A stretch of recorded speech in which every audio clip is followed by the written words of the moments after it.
Hello बच्चों, very very good morning to all of you. तो कैसे हो आप लोग? बहुत अच्छे होंगे। तो बेटा उठो जागो और चलो। कहाँ?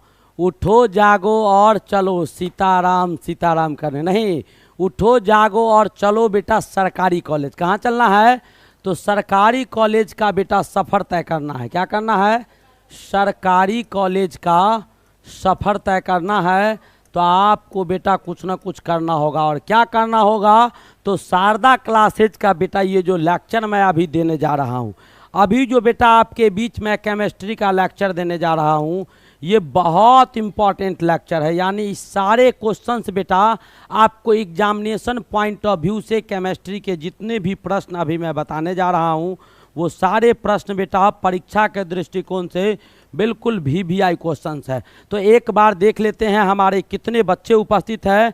तो बहुत सारे बच्चे, तो सारे बच्चे बेटा लाइक कर देंगे, सारे बच्चे लाइक करेंगे। Radhe Radhe sir, Radhe Radhe, good morning sir, good morning to all of you. जय श्री राम सर जी, जय जय श्री राम। आगे बढ़ेंगे मेरे दोस्त, मेरे भाई आगे बढ़ेंगे, फटाफट आगे बढ़ेंगे।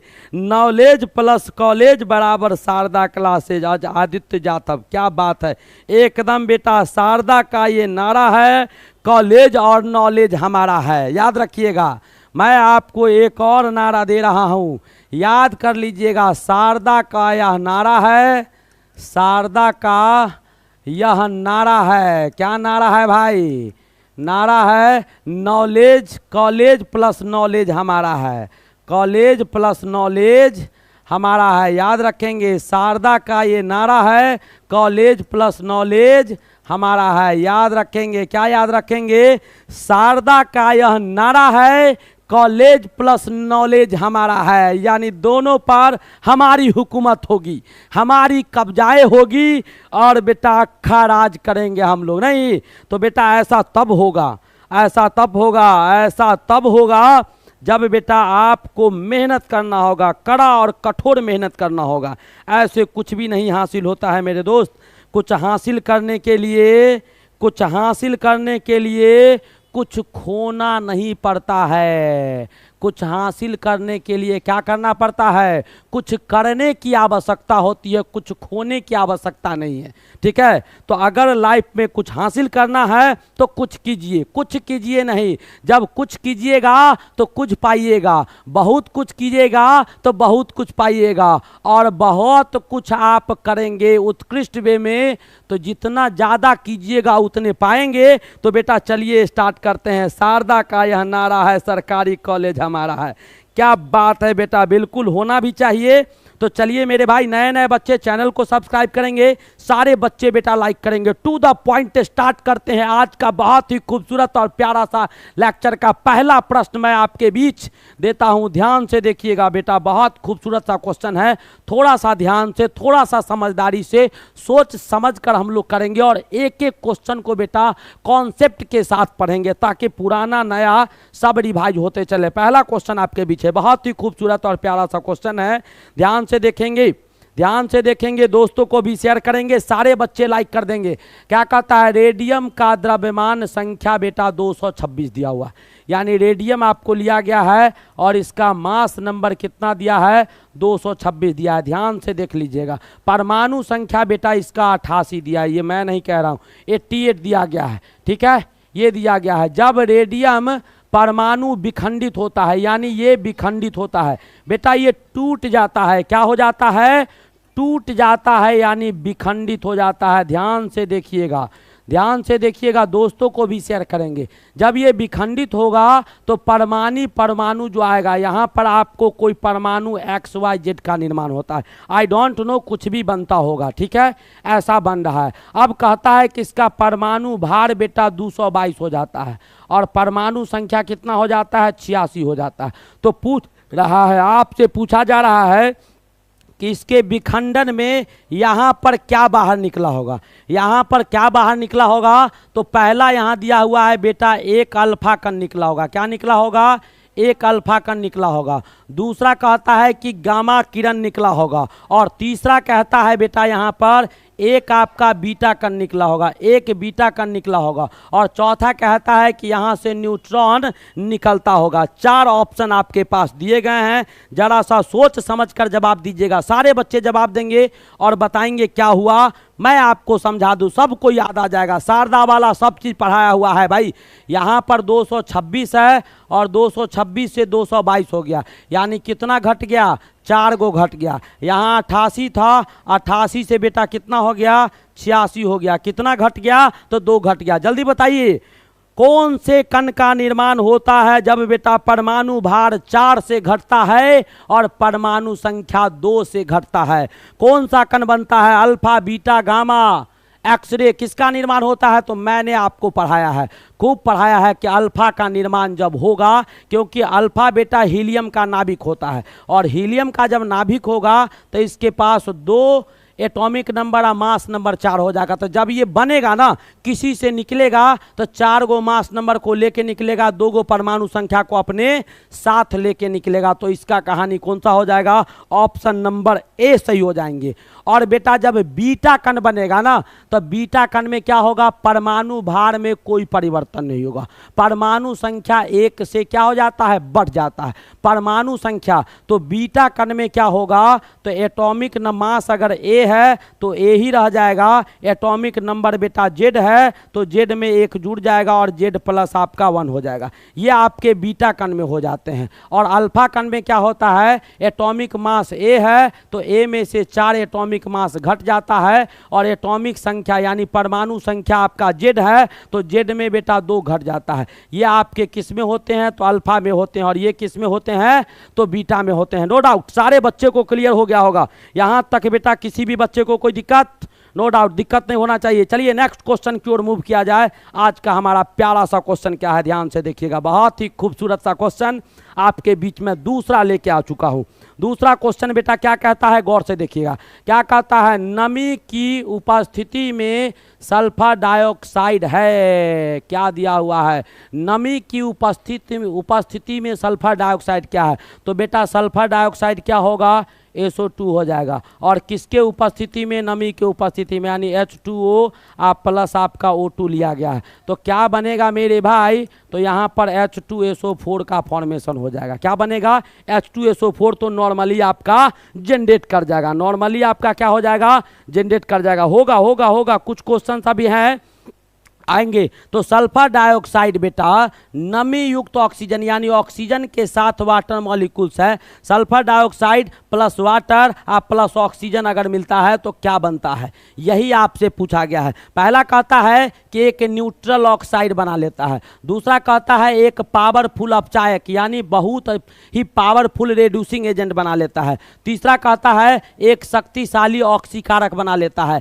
यानी पावरफुल ऑक्सीडेंट बना लेता है, ऑक्सीडाइज एजेंट बना लेता है, और चौथा कहता है कि ऑक्सीकारक और अवकारक दोनों बनाता है। अब आपको जवाब देना है, देखते हैं हमारे बच्चे, सारा चीज मैं समझा दिया हूं, अब मैं समझाऊंगा कि होगा कैसे और क्या सब होगा। दोस्तों को शेयर करेंगे, दोस्तों को शेयर कीजिए मेरे भाई, दोस्तों को शेयर कीजिए। क्या बात है, क्या बात है। प्रकाश कुमार चौहान, हमारे बहुत सारे बच्चों ने सही जवाब देने का एकदम ठान लिया है। जब ठान लिया और मान लिया तो फिर अरमान किस बात का रह गया मेरे भाई। जिसने ठान लिया और मान लिया तो उसका सारा अरमान भी पूरा हो जाएगा भाई, बिल्कुल पूरा होना ही है, अरमान को पूरा करना है। जब तक वीरतैन सर पढ़ाएंगे तब तक गवर्नमेंट कॉलेज हमारा है। लव यू सर, क्या बात है।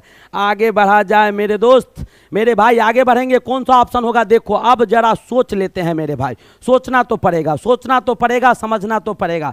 यहाँ पर आपको पता होगा, मैंने आपको पढ़ाया था कि सल्फर का ऑक्सीडेशन स्टेट जो होता है वह बेटा -2 होता है, +2 होता है, +4 होता है और +6 होता है। सबसे कम जो होगा वो -2 होगा, यानी सबसे कम जो होगा -2 होगा, तब ये रिड्यूसिंग एजेंट का काम करेगा। मैंने आपको पढ़ाया है ये सब बात। और सबसे अधिक जब होगा मेरे भाई, सबसे अधिक होगा यानी मैक्सिमम जब होगा, तो ये ऑक्सीडाइजिंग एजेंट का काम करेगा। और अधिक और दोनों के बीच में जो होगा, जैसे आपको यहाँ दिखाई दे रहा है, तो दोनों के बीच में जब होगा तो ये दोनों काम करेगा। क्या करेगा? दोनों काम करेगा। किसका? ऑक्सीडाइजिंग एजेंट का भी और रिड्यूसिंग एजेंट का भी, दोनों का काम करना शुरू कर देगा। तो अब जरा ध्यान से देखिएगा, ऑक्सीकरण संख्या जब बढ़ता है तो ऑक्सीडाइजिंग एजेंट का काम करता है। यहां पर सल्फर का ऑक्सीकरण संख्या कितना होगा? तो ऑक्सीजन पर -2 × 2 है, यानी -4 है, तो सल्फर पर कितना हो जाएगा? +4। और +4 वाला के विषय में मैं आपको क्या बताया हूं, ध्यान से देखिएगा।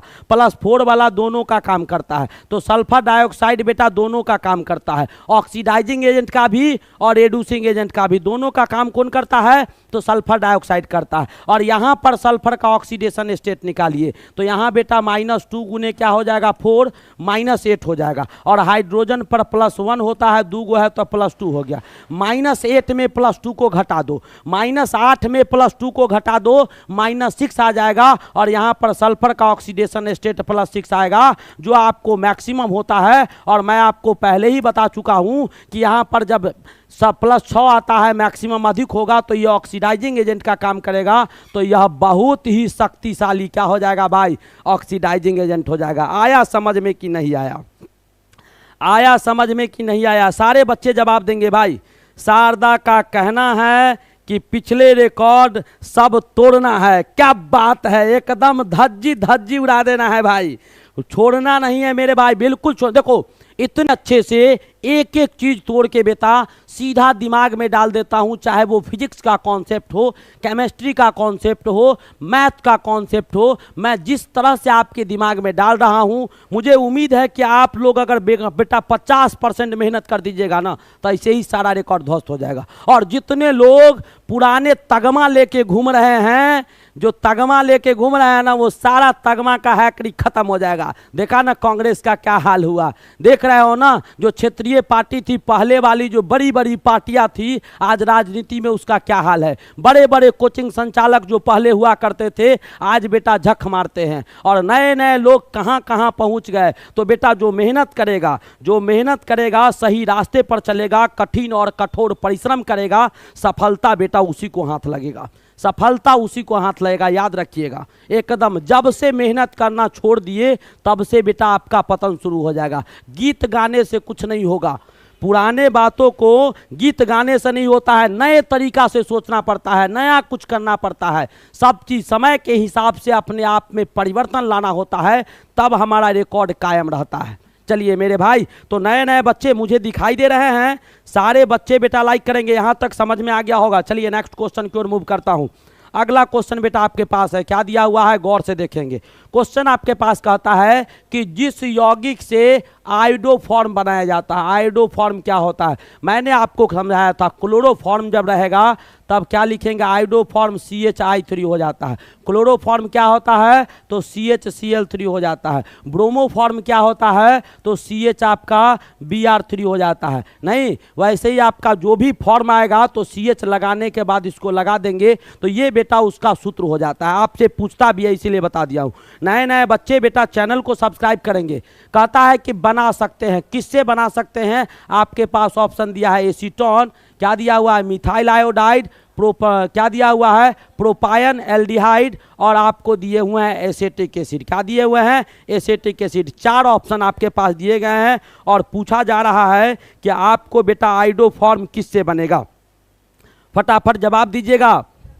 Good morning sir, good morning to all of you. बताइए मेरे भाई, हाँ सोच समझकर जवाब देना भाई। 4 ऑप्शन आपके पास दिया गया है।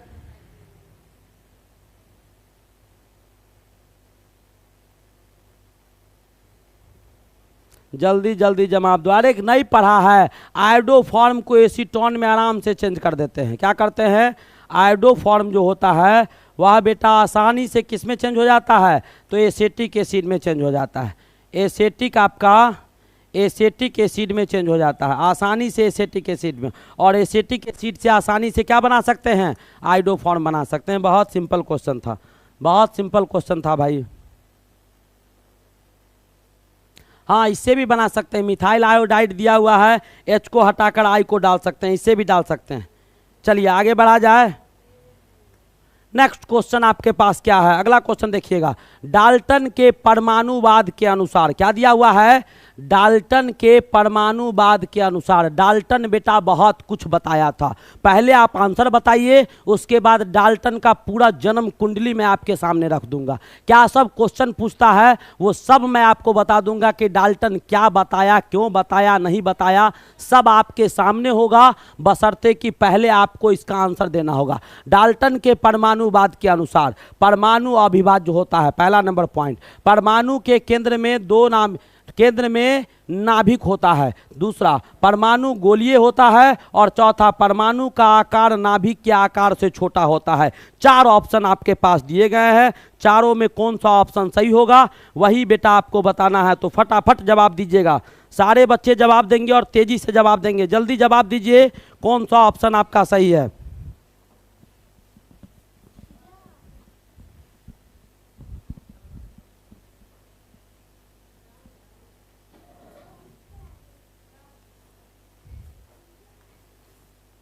जल्दी जल्दी जवाब दो, कौन सा ऑप्शन सही होगा।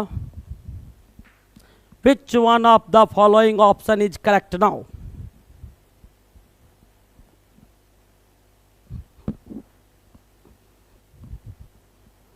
जल्दी बताइए कौन सा ऑप्शन आया भाई।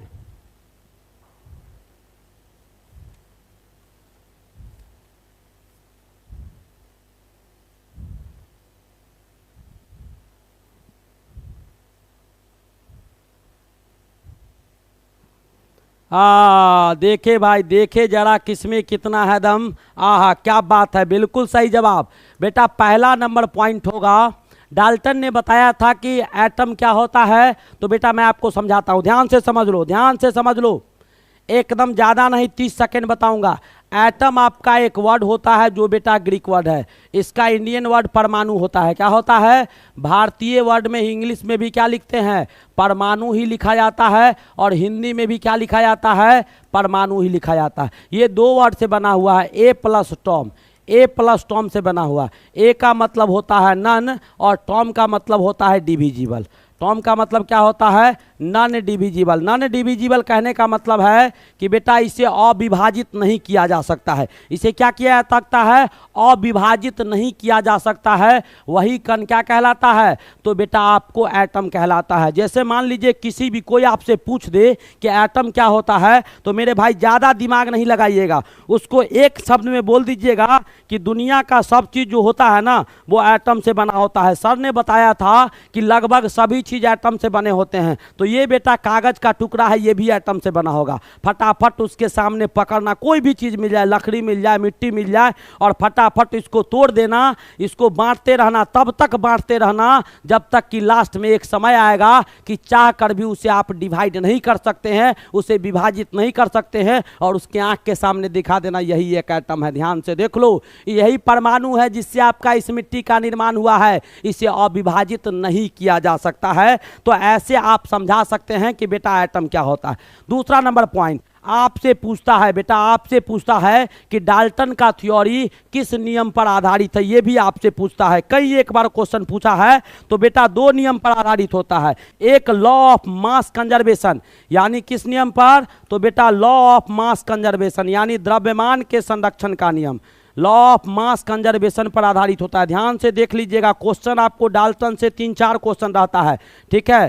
द्रव्यमान संरक्षण के नियम पर, द्रव्यमान संरक्षण के नियम पर, संरक्षण के नियम पर आधारित होता है, पहला नंबर पॉइंट। और दूसरा कहता है कि लॉ ऑफ डेफिनिट प्रोपोर्शनल, यानी निश्चित अनुपात के नियम पर। किस पर, तो ये दोनों पर बेटा ये आधारित है, निश्चित अनुपात के नियम पर, निश्चित अनुपात के नियम पर आधारित है। चलिए ये तो 2 पॉइंट हो गया जिस पर ये लाई करता है, ठीक है। पहला नंबर पॉइंट डाल्टन साहब का थ्योरी दिया, एटम को क्या समझे वो भी समझ गए। और डाल्टन के थ्योरी का बेटा 5 पोस्टुलेट्स है, 5 पोस्टुलेट्स है और 5ओं से क्वेश्चन पूछा जाता है। पहला नंबर ध्यान से सुन लीजिएगा, डाल्टन ने बताया था कि दुनिया का कोई भी वस्तु जो छोटा से छोटा वस्तु से बना होता है, कोई भी पदार्थ जो छोटे से छोटे कण से बने होते हैं, उसी कण को बेटा परमाणु कहा जाता है। यह पहला नंबर पॉइंट था। दूसरा नंबर पॉइंट डाल्टन ने बताया कि एक ही तत्व के लाखों परमाणु ले लिए जाए या करोड़ों परमाणु ले लिए जाए, आपस में सब 100% समान होता है। जैसे हाइड्रोजन तत्व के हाइड्रोजन का 1 करोड़ परमाणु ले लीजिएगा तो 1 का 1 करोड़ सब एक दूसरे से समान होंगे। दूसरा नंबर पॉइंट था। तीसरा नंबर पॉइंट डाल्टन ने बताया कि किसी एक तत्व के परमाणु को ले लीजिए और किसी दूसरे तत्व के परमाणु को लीजिएगा तो वह एक दूसरे से बिल्कुल भिन्न हो जाते हैं। जैसे एक तरफ हाइड्रोजन को ले लीजिए, दूसरे तरफ क्लोरीन को ले लीजिए, एक दूसरे से अलग हो जाएगा। चौथा नंबर पॉइंट डाल्टन ने बताया कि जितने भी परमाणु होते हैं सारे के सारे एटम जो होता है अल्टीमेट होता है, अद्वितीय होता है, उसका दूसरे से कंपैरिजन नहीं किया जा सकता है। क्यों? क्योंकि प्रत्येक परमाणु का अपना एक निश्चित भार होता है और संरचना विहीन होते हैं। परमाणु का बेटा आज तक अभी तक कोई संरचना का पता नहीं चला है कि उसके संरचना कैसे होते हैं। तो स्ट्रक्चर लेस होता है और अल्टीमेट इसलिए होता है क्योंकि उसके कैरेक्टरिस्टिक्स मास होते हैं, उसका अपना कुछ ना कुछ निर्धारित भार होता है जो सभी परमाणु के अलग अलग होते हैं। और 5वां नंबर पॉइंट क्या बताया डाल्टन ने कि बेटा इसको बांट तो नहीं सकते हैं लेकिन ये रासायनिक अभिक्रिया में आसानी से भाग ले सकता है। यही डाल्टन का कहानी था और इसी से बेटा क्वेश्चन रहेगा। चलिए नेक्स्ट क्वेश्चन मैं आपके लिए लेके आया हूं। नेक्स्ट क्वेश्चन ध्यान से देखिएगा, एक कदम बेटा ऐसे पढ़ेंगे कि एक भी क्वेश्चन बीट नहीं होना चाहिए। अगला कहता है IUPAC। IUPAC क्या है? International union of pure and applied chemistry का बेटा एक संस्था है। कहाँ है? तो पेरिस में ये संस्था है और यही डिसाइड करके बताता है कि किसी भी रासायनिक यौगिक का रासायनिक नाम क्या होगा और इसी नाम से दुनिया में लोग इसे पढ़ते हैं, समझते हैं और जानने की कोशिश करते हैं। कहता है IUPAC पद्धति के अनुसार HCOOH का रासायनिक नाम यानी IUPAC नाम क्या होगा वही आपसे पूछा गया है। पहला दिया हुआ है मिथेनोइक अम्ल, दूसरा दिया हुआ है फॉर्मिक अम्ल, तीसरा दिया हुआ है इथेनोइक अम्ल और चौथा दिया हुआ है बेटा आपका मिथाइल एसीटेट। 4 ऑप्शन आपके पास है, देखते हैं कौन सा ऑप्शन सही होगा। सोच समझकर जवाब दीजिएगा, दोस्तों को शेयर करेंगे, नए नए बच्चे बेटा चैनल को सब्सक्राइब करेंगे।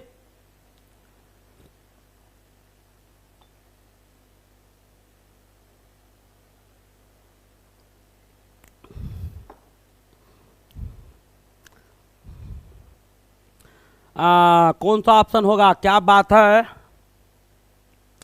फिर फंस गया, फिर फंस गया, फिर फंस गया।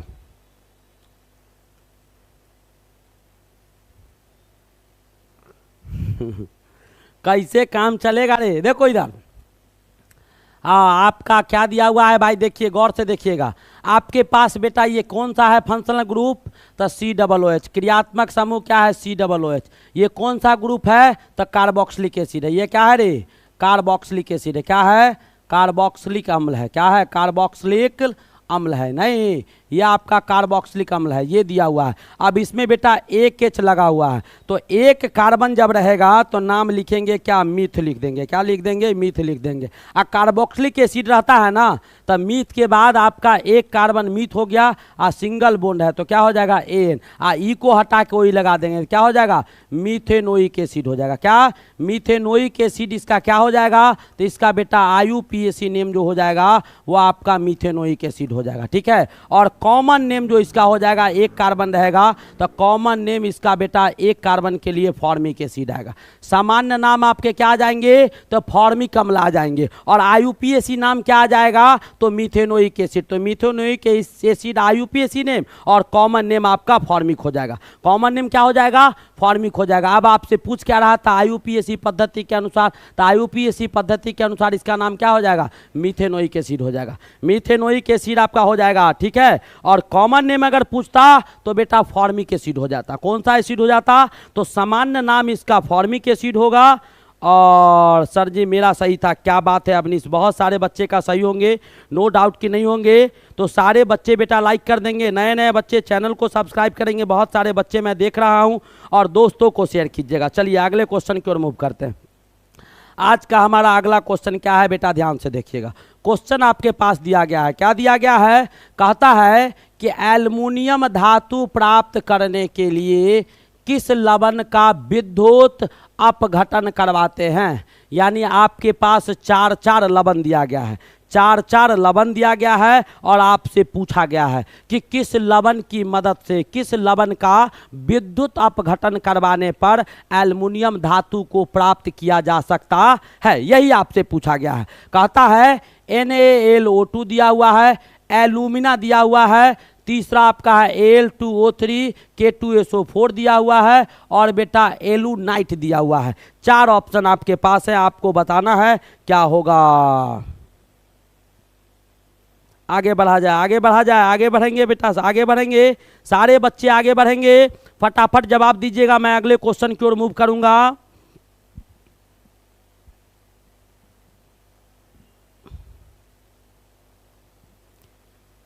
जल्दी जल्दी जवाब चाहिए भाई, जल्दी जल्दी जवाब दीजिए, दोस्तों को शेयर करेंगे। कौन सा ऑप्शन होगा, आज देख लो, आज देख लो। हाँ आया आया बेटा, एल्यूमिना का सूत्र क्या होता है रे, Al2O3 होगा, क्या होगा, Al2O3 होगा। और एल्यूमिना का क्या करवाइएगा, Al2O3 का इलेक्ट्रोलाइसिस करवा दीजिएगा, विद्युत क्या करवा दीजिएगा, तो एल्यूमिना का बेटा क्या करवाइएगा, तो विद्युत अपघटन करवाइएगा, तो आपको क्या प्राप्त हो जाएगा, एल्युमिनियम प्राप्त हो जाएगा। यहाँ से ऑक्सीजन क्या हो जाएगा, बाहर निकल जाएगा। बैलेंस कर लीजिएगा, बहुत आसान क्वेश्चन था। एल्युमिनियम यानी एल्यूमिना से किसको प्राप्त करेंगे, तो एल्यूमिना का विद्युत अपघटन करवाकर आसानी से हम लोग एल्युमिनियम को प्राप्त कर लेते हैं। किसको प्राप्त कर लेते हैं, आसानी से एल्युमिनियम को प्राप्त कर लेते हैं। चलिए मेरे भाई अगले क्वेश्चन की ओर मूव करेंगे। नेक्स्ट क्वेश्चन हमारे पास क्या है, ये सब तो सब बता देगा, इसमें तो कोई आपका आवश्यकता बड़ी चीज नहीं है। देखिए क्या कहता है, आंसू गैस का सूत्र होता है CHCl3 दिया हुआ है, CCl3 क्या दिया हुआ है, CCl3NO2 दिया हुआ है, SO2Cl2 दिया हुआ है, और HOCH दिया हुआ है, HOCH दिया हुआ है। चार ऑप्शन आपके पास दिए गए हैं, और आपसे पूछा जा रहा है कि आंसू गैस का रासायनिक सूत्र क्या होगा। फटाफट जवाब देंगे, सारे बच्चे जवाब देंगे, जल्दी बताइए। हाँ क्या बात है, एकदम सही जवाब। क्या होगा भाई, तो बी ऑप्शन आपके सही हो जाएंगे। चलिए नेक्स्ट क्वेश्चन। यहाँ तक बेटा बने रहने के लिए आप सभी बच्चों को धन्यवाद, आप सभी बच्चों को धन्यवाद। यहाँ तक हमारे साथ बने रहे तो बेटा सारे बच्चे लाइक कर देंगे, 4-5 बच्चे नए नए हैं वो चैनल को सब्सक्राइब कर देंगे। मैं नए बच्चे के लिए जानकारी दे देता हूँ कि शारदा क्लासेज बेटा आपको 3 टाइम लाइव क्लास देता है।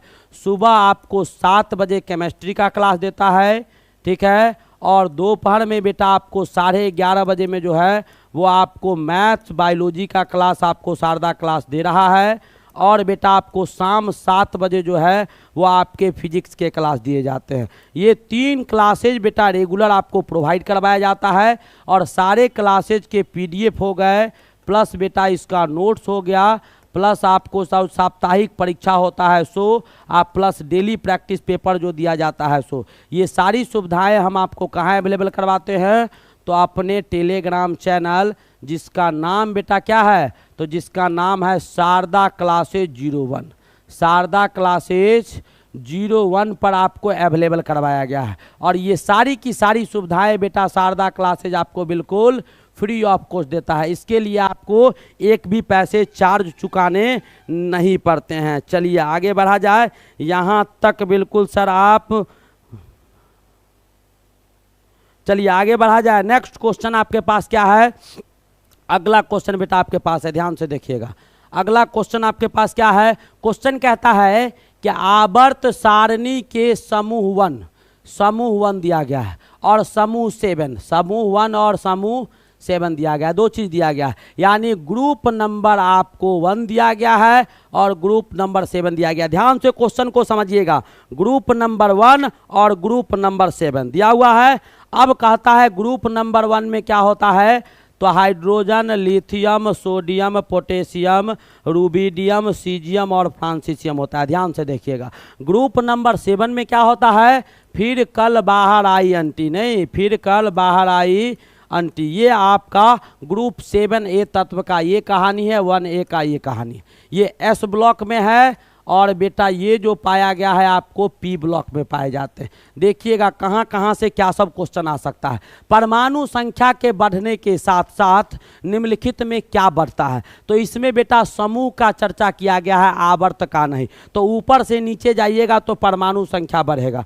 कैसे, मैं आपको कुछ बता देता हूँ। हाइड्रोजन का 1 होगा, लिथियम का 3 होगा, सोडियम का 11 होगा, पोटेशियम का 19 होगा, इसका 9 होगा, इसका 17 होगा, इसका 35 होगा। ऐसे आपको बढ़ता रहेगा। परमाणु संख्या बढ़ रहा है तो कहता है कि परमाणु संख्या के बढ़ने के साथ साथ क्या बढ़ेगा, तो कहता है संयोजकता बढ़ेगा, यानी इसका संयोजकता बढ़ते जाएगा नीचे जाने पर। दूसरा कहता है कि परमाणु त्रिज्या बढ़ेगा, यानी त्रिज्या बढ़ता चला जाएगा। तीसरा कहता है कि ऑक्सीकरण शक्ति बढ़ा चला जाएगा। और चौथा कहता है कि अभिक्रियाशीलता बढ़ने का काम करता है।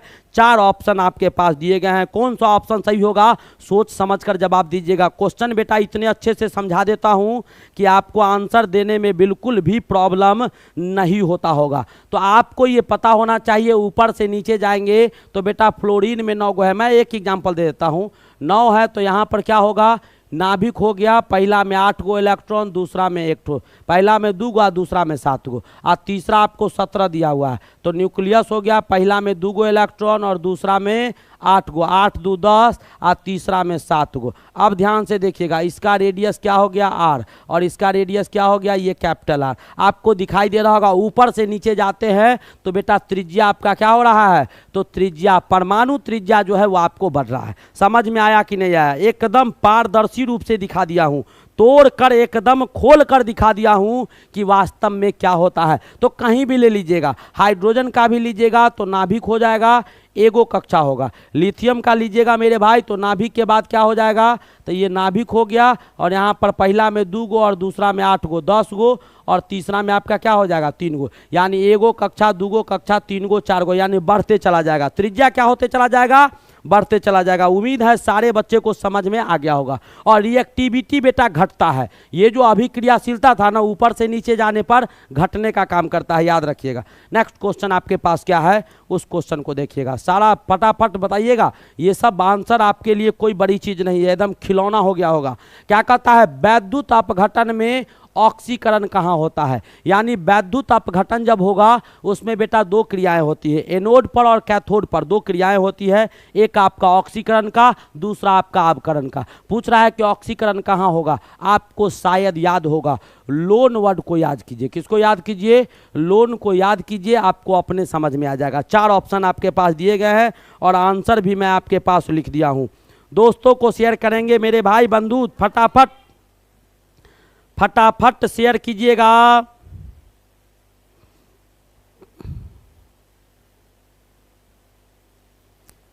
जल्दी जल्दी बताओ, यहां तक बेटा किसी भी बच्चे को कोई दिक्कत हो वो भी बताइएगा और आंसर बताइएगा। नए नए बच्चे 4 5 6 बच्चे नए दिखाई दे रहे हैं जिन्होंने चैनल को सब्सक्राइब नहीं किया है, तो बेटा फटाफट करेंगे, फटाफट कीजिएगा।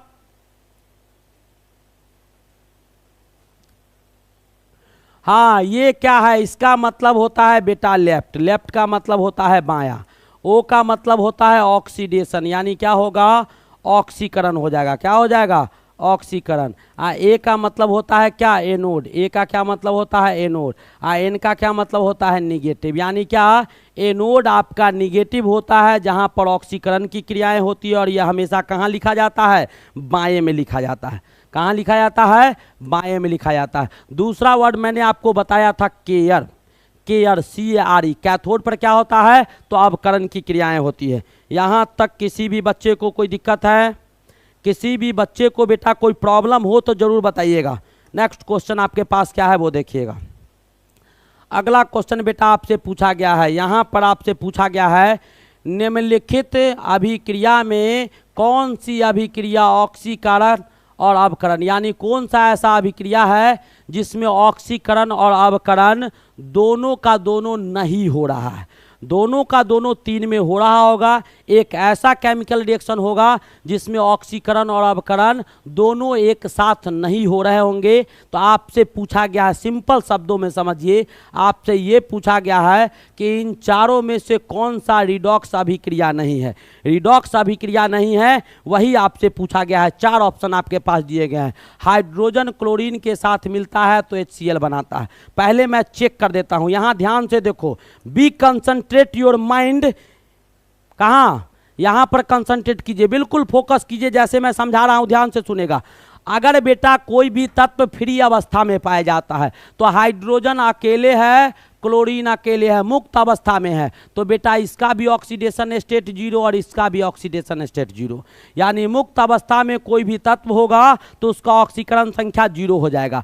यहाँ पर कंबाइन में है तो क्लोरीन पर -1 हो जाएगा, हाइड्रोजन पर +1 हो जाएगा। और यहाँ पर देखिएगा 0 से +1 हो रहा है, यानी यहाँ पर बेटा ऑक्सीडेशन की क्रिया हो रही है, ऑक्सीकरण का क्रिया हो रहा है। और क्लोरीन में आप गौर से देखिएगा, क्लोरीन में आपका 0 से क्या हो रहा है, -1 हो रहा है। तो यहाँ पर बेटा अवकरण का क्रिया होगा। तो ये आपका कैसा रिएक्शन है, रिडॉक्स अभिक्रिया है। पूछ क्या रहा था कि रिडॉक्स नहीं होना चाहिए। नए नए बच्चे चैनल को सब्सक्राइब करेंगे तो ये बेटा गलत हो गया। दूसरा क्वेश्चन पर चलिएगा, यहाँ पर CaCO3 दिया हुआ है तो कैल्शियम पर बेटा 2 गो प्लस होगा और CO3 पर कितना माइनस होगा, 2 गो माइनस। CO3 पर आपको कितने माइनस आ जाएंगे, तो 2 गो माइनस आ जाएगा। अब 2 गो माइनस इस पर आ गया। चलिए हाइड्रोजन पर 1 गो प्लस और क्लोरीन पर 1 गो माइनस। अब दाहिने तरफ लिखिए प्रत्येक एलिमेंट का, यहाँ पर लिखिएगा तो कैल्शियम पर 2 गो प्लस और क्लोरीन पर कितना हो जाएगा, 1 गो माइनस हो जाएगा। 2 गो था तो 2 गो माइनस।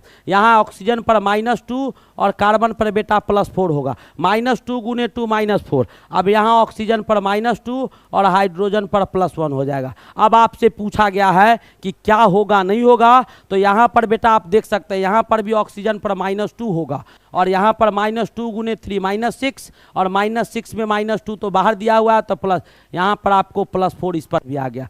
अब जरा ध्यान से देखो, कैल्शियम पर कितना था, +2 था, यहाँ भी +2 है, तो न ही ऑक्सीडेशन हुआ और न ही अवकरण हुआ। कार्बन पर 4 था, कार्बन पर 4 है, ऑक्सीजन पर -2, ऑक्सीजन पर -2, हाइड्रोजन पर +1, हाइड्रोजन पर +1, क्लोरीन पर -1, क्लोरीन, नहीं यहाँ ऑक्सीडेशन हो रहा है और नहीं यहाँ पर रिडक्शन हो रहा है। यानी ऑप्शन क्या हो जाएगा, बी ऑप्शन आपके सही हो जाएंगे। यहाँ पर ऑक्सीडेशन और रिडक्शन दोनों में से कुछ भी होने की संभावनाएं बिल्कुल नहीं दिखाई दे रहा है।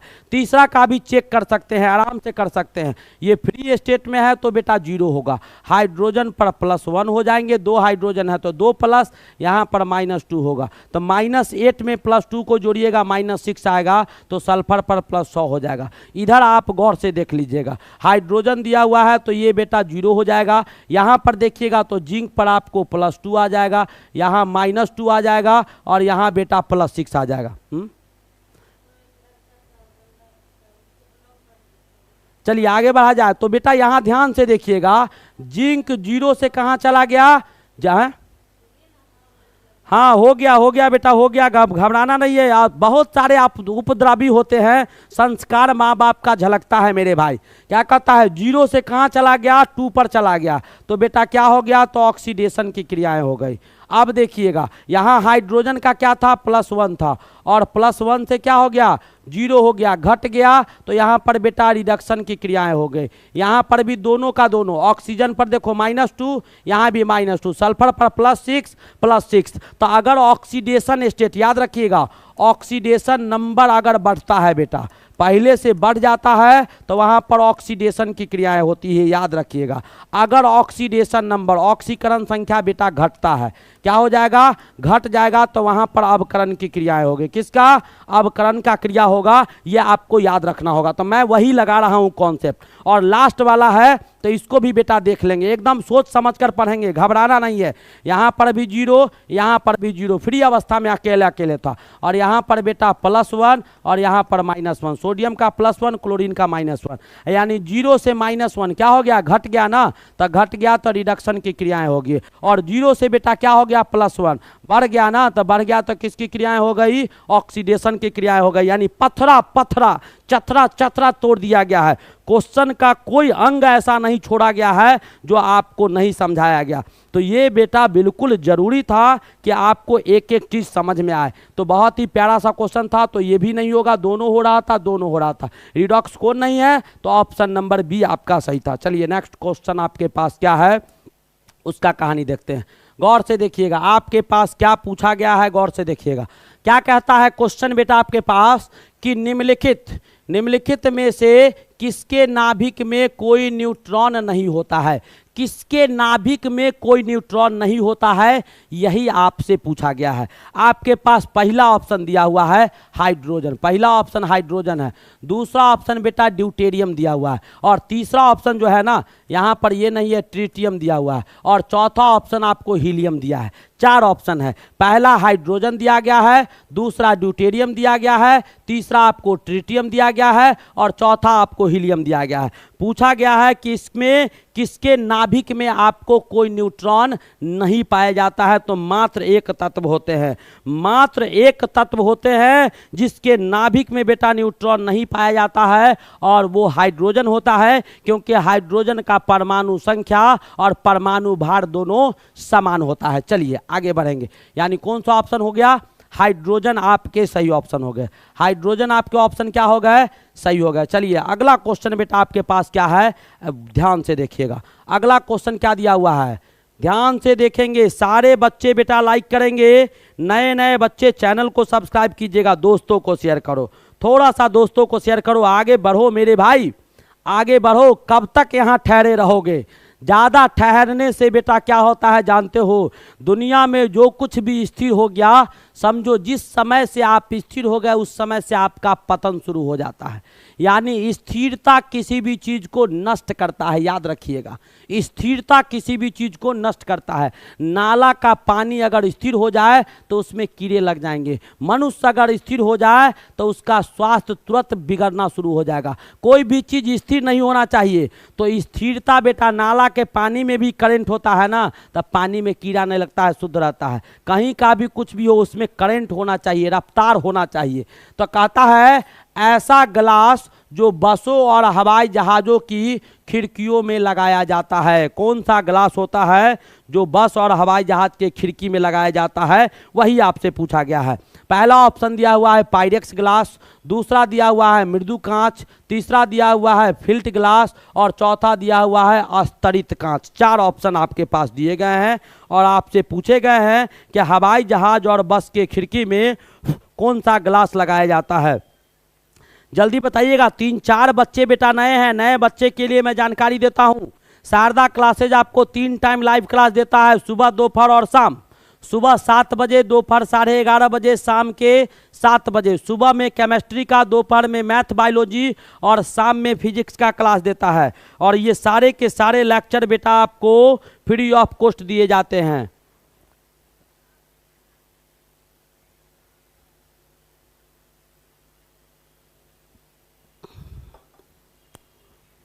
जल्दी बताओ, जल्दी बताओ, जल्दी बताओ भाई। हाँ बिल्कुल सही बात है, कौन सा ग्लास, तो बेटा पायरेक्स ग्लास। ये ग्लास ऐसा ग्लास होता है ना, तुम लोग देखेगा कि जब किसी ग्लास पर बेटा लाइट को जलाया जाता है ना, तो वो चमकने लगता है।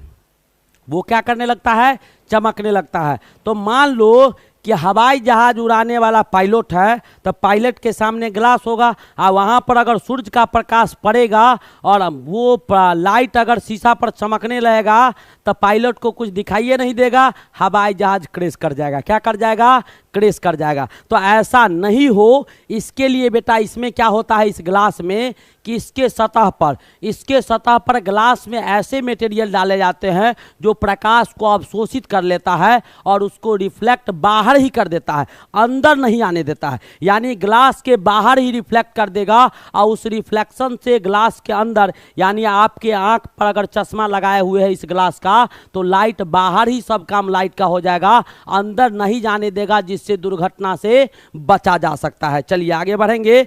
पायरेक्स ग्लास होता है। अगला क्वेश्चन बेटा आपके पास क्या दिया गया है, उस क्वेश्चन पर ध्यान दिया जाए। नेक्स्ट क्वेश्चन आपके पास है, क्वेश्चन क्या दिया हुआ है, गौर से देखिएगा। पेट्रोल में दुर्गंध होता है, यानी पेट्रोल का, बहुत लोगों को पेट्रोल का खुशबू बेटा अच्छा लगता है, कुछ को डीजल का अच्छा लगता है, सूंघते रहता है, मैं देखता हूं। तो बेटा पेट्रोल में दुर्गंध होती है किसके कारण? फास्फोरस के यौगिक के कारण, सोडियम के यौगिक के कारण, सल्फर के यौगिक के कारण, और इसमें से कोई नहीं। आपको पता होगा दुर्गंध का बेटा जब कभी भी कहानी आए ना तो एगो को याद रखिएगा, हमेशा बताता हूं। कौन सा ऑप्शन होगा?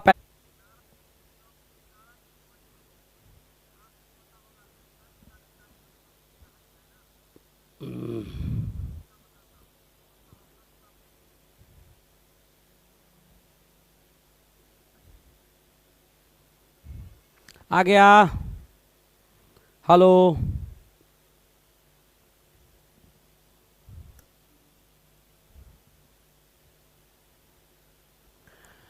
लाइट चला गया था, जनरेटर बेटा चल गया है, बस आ गया। आप लोग को मैंने बोला था 1 मिनट बहुत वेट करना होगा, टाइम लगता है भाई, 1 मिनट तो आपको वेट करना ही होगा। आ गए, तुरंत आ गए। दोस्तों को शेयर कीजिएगा। नए नए बच्चे बेटा चैनल को सब्सक्राइब करेंगे। यहाँ तक किसी भी बच्चे को कोई दिक्कत हो तो बेहिचक पूछेंगे, फटाफट पूछिएगा भाई। किसी भी बच्चे को कोई दिक्कत है? हाँ, आ गए आ गए आ गए आ गए।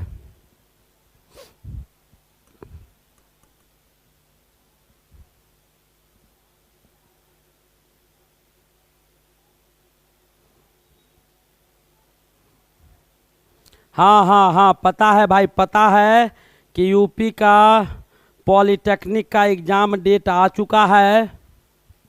घबराना नहीं है, मैं भी रेडी हूँ भाई, क्यों घबरा रहे हो? बिल्कुल टेंशन नहीं लेना है। चलिए आगे बढ़ते हैं। क्या था क्वेश्चन बेटा, कहाँ पर हम लोग थे? वहाँ से ही स्टार्ट करते हैं नहीं। चलिए, क्या था क्वेश्चन आपके पास? तो क्वेश्चन बेटा आपके पास दिया गया था, क्या था क्वेश्चन?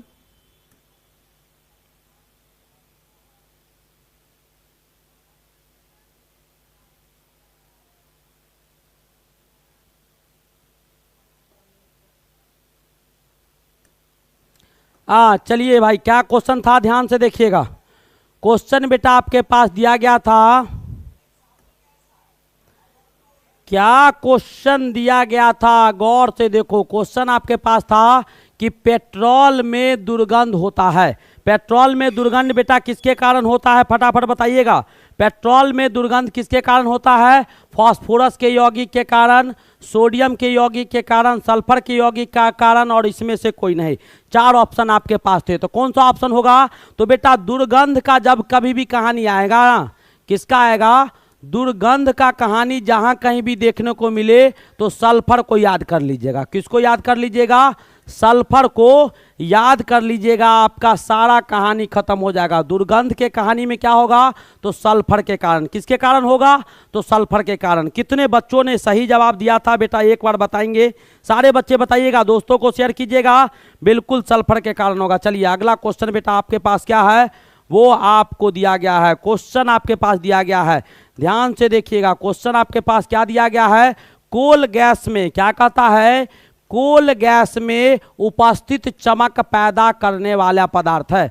यानी कोल गैस जो होता है उसमें बेटा चमक कहाँ से आता है? कोल गैस जो चमकता है उसको चमक कौन प्रदान करता है, वही पूछा गया है। पहला ऑप्शन है H2 + CH4 + CO, दूसरा ऑप्शन है CO + N2 + O, तीसरा ऑप्शन है C2H4 C2H2 और C6H6, और चौथा ऑप्शन दिया गया है nitrogen plus carbon dioxide. 4 option आपके पास दिए गए हैं, सोच समझकर जवाब दीजिएगा।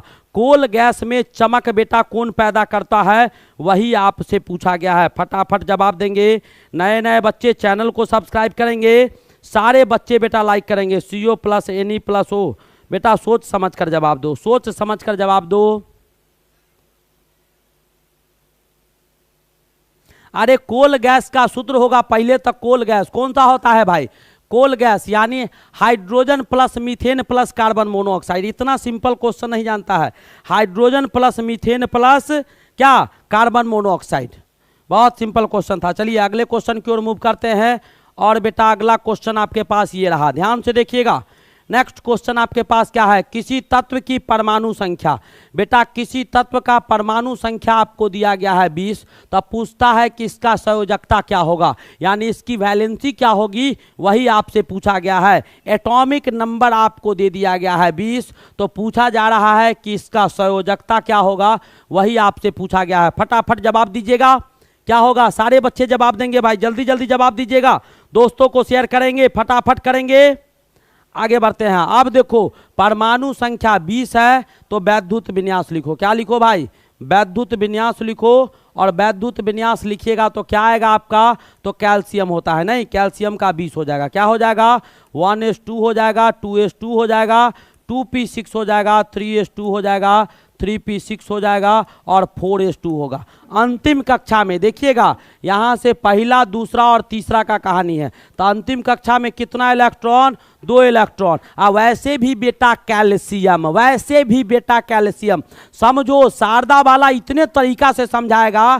कैल्शियम बेटा एस ब्लॉक के 2a का एलिमेंट होता है, और एस ब्लॉक के दूसरा नंबर ग्रुप के जितने भी तत्व होते हैं, सारे तत्व का संयोजकता कितना होता है रे, 2 होता है। तो इसे ही मार सकता था 2, क्या मार सकता था 2, इसको भी, इसकी भी आवश्यकता नहीं थी। यहां तक बेटा समझ में आया, समझ में आया। मैं देख पा रहा हूं बहुत सारे बच्चे बेटा नए नए हैं, 4-5 बच्चे नए हैं जिन्होंने चैनल को सब्सक्राइब नहीं किया है, तो बेटा जल्दी कीजिएगा। अगला क्वेश्चन आपके पास है, एक परमाणु नाभिक में क्या दिया हुआ है, एक परमाणु नाभिक में से निम्नलिखित में किसके उत्सर्जन से परमाणु संख्या तथा द्रव्यमान संख्या और परिवर्तन रहता है। आप देखो ना क्या कहता है, परमाणु का नाभिक है और उसमें कहता है कि नाभिक से बेटा कुछ ना कुछ उत्सर्जित हो रहा है, यानी किसी परमाणु से कुछ उत्सर्जित हो रहा है जिसमें परमाणु संख्या पहले भी ये था और बाद में भी ये है, न घटा है न बढ़ा है।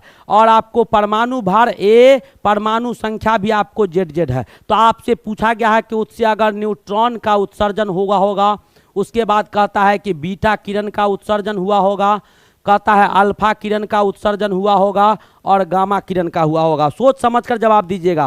कहता है कि किसी नाभिक से किसका उत्सर्जन होगा कि उसके परमाणु संख्या और परमाणु भार पर कोई प्रभाव नहीं पड़ेगा, बिल्कुल अपरिवर्तनशील रहेंगे। 4 ऑप्शन आपके पास दिए गए हैं, सोच समझकर जवाब दीजिएगा, फटाफट जवाब देंगे, सोच समझ कर दीजिएगा। बहुत बेहतरीन क्वेश्चन है।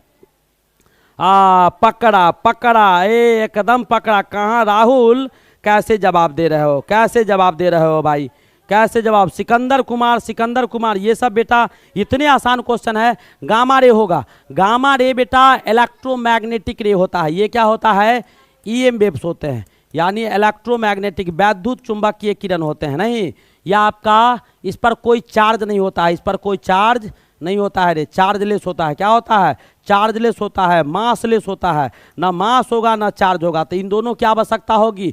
अगर बीटा किरण मानता तो बीटा किरण में बेटा ए तो ए ही रह जाता, लेकिन जेड आपका बदल कर क्या हो जाता, Z+1 हो जाता।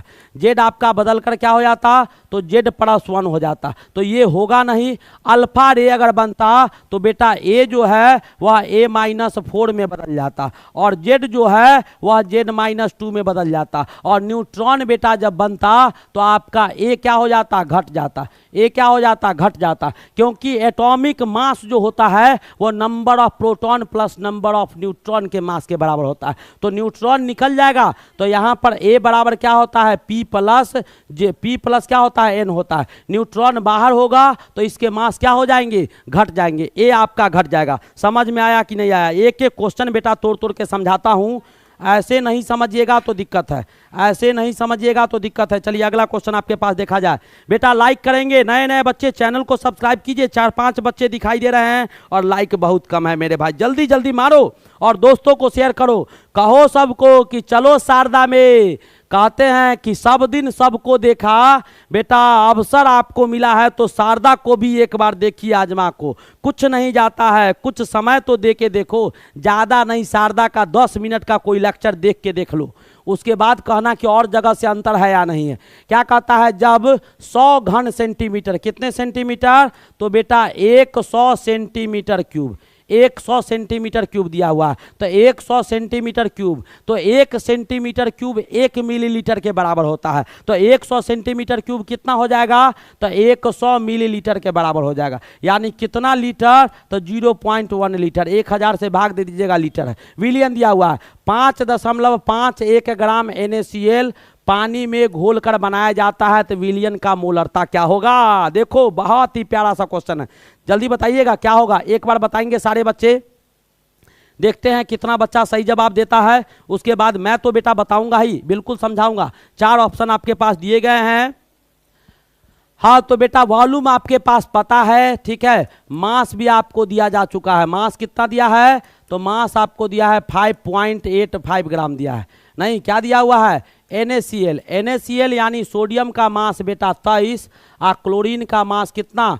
35.5, यानी 58.5 हो जाएगा। यह आपका आणविक भार हो गया। आणविक भार ये आ गया। तो मोलरिटी बराबर क्या होता है? मोलरता बराबर क्या होता है?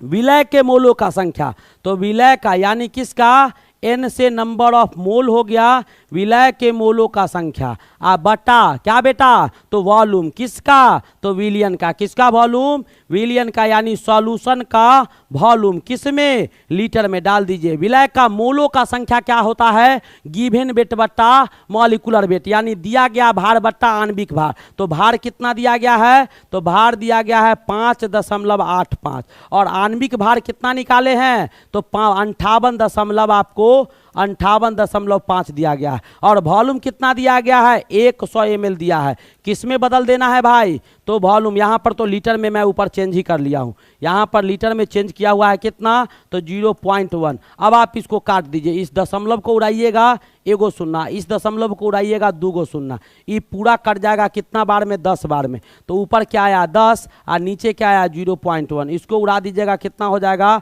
तो 100 मोल हो जाएगा। 100 मोलर हो जाएगा। कितना हो जाएगा?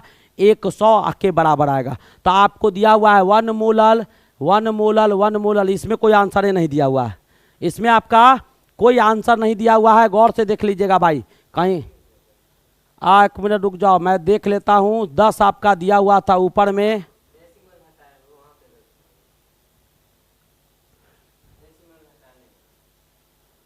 नहीं ठीक तो है। डेसिमल हटाएंगे तो नीचे 10 आएगा, ऊपर जाके 100 न हो जाएगा।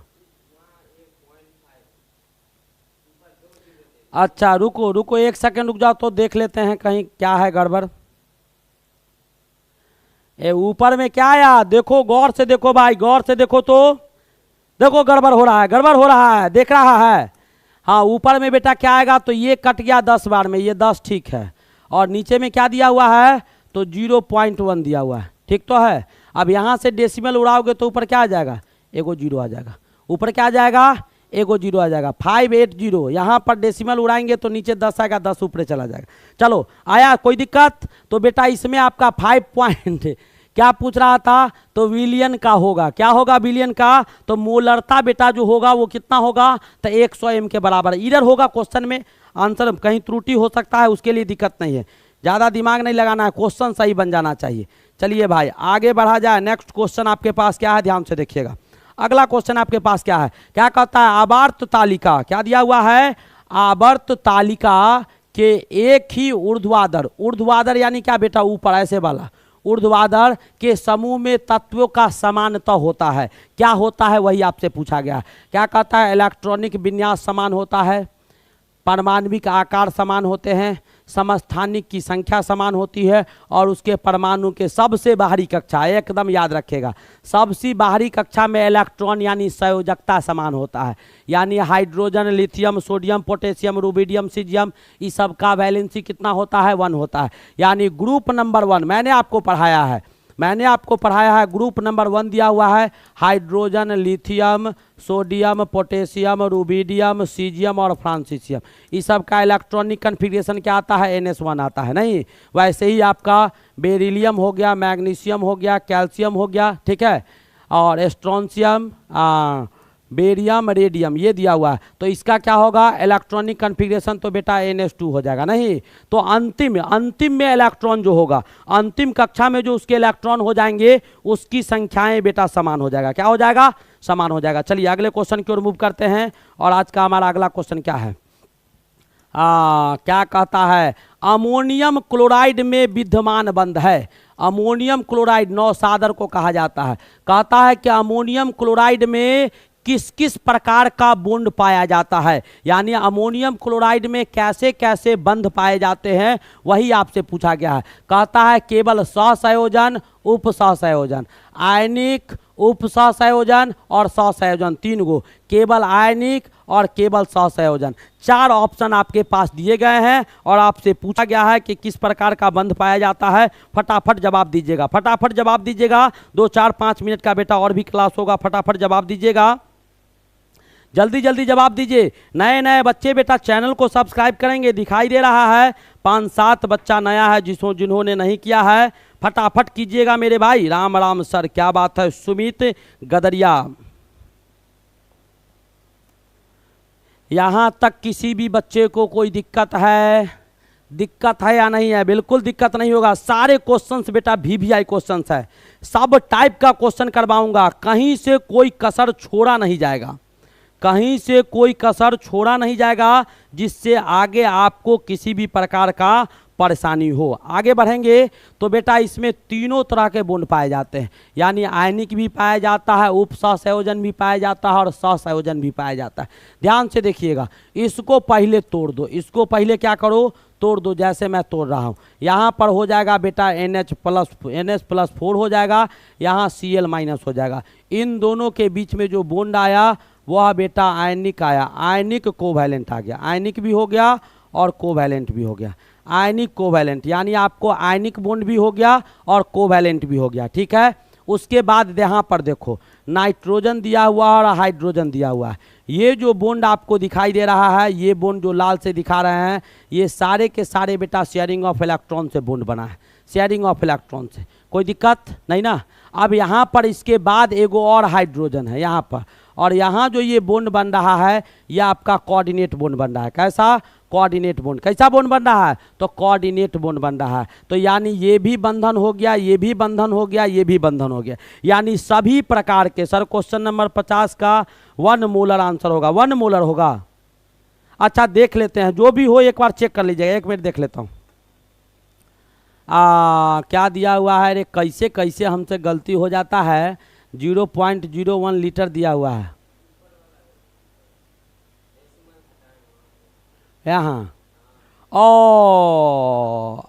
सही बात है, हो सकता है बनाने के क्रम में। चलिए भाई सही कर देता हूँ, कोई दिक्कत नहीं। कोई एक कैलकुलेशन मिस्टेक है तो इतना तो तुम लोग करिए सकता था, इतना तो मेरा शेयर करिए सकता है भाई। देखो यहाँ पर कैलकुलेशन मिस्टेक था, क्या दिया हुआ है 5.85 ऊपर था और नीचे में दिया हुआ था कितना, तो 58.5 दिया। अच्छा यहाँ पर उड़ाएंगे तो 1 शून्य ऊपर जाएगा, 2 शून्य नीचे आएगा नहीं, और यहाँ पर 0.1 हो जाएंगे, ऐसा कहानी था नहीं।